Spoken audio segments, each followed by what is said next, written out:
మలయాళ చిత్ర పరిశ్రమకు చెందిన దిగ్గజ నటుడు సూపర్ స్టార్ మోహన్ లాల్ను భారత సినీ రంగంలో అత్యంత విశిష్ట దాదాసాహెబ్ ఫాల్కే పురస్కారం వరించింది.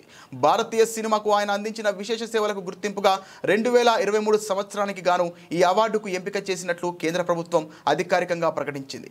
ఈ విషయాన్ని కేంద్ర సమాచార ప్రసార మంత్రిత్వ శాఖ తన ఎక్స్ ఖాతా ద్వారా వెల్లడించింది.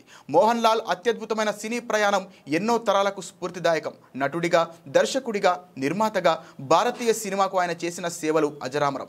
తన అసమాన ప్రతిభ, వైవిధ్యంతో భారత సినీ చరిత్రలో ఒక సువర్ణాధ్యాయాన్ని నెలకొల్పారు. ఈ సందర్భంగా ప్రధానమంత్రి నరేంద్ర మోదీ మోహన్ లాల్కు ప్రత్యేకంగా అభినందనలు తెలియజేశారు.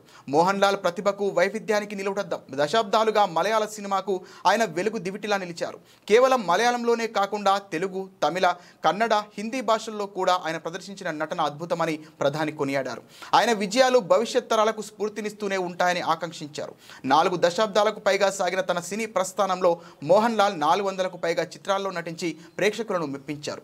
గతంలో ఆయనను భారత ప్రభుత్వం 2001లో పద్మశ్రీ, 2019లో పద్మభూషణ్ పురస్కారాలతో సత్కరించింది. సెప్టెంబర్ 23న జరగనున్న 71వ జాతీయ చలనచిత్ర అవార్డుల ప్రధానోత్సవంలో మోహన్ లాల్ ఈ పురస్కారాన్ని అందుకోనున్నారు.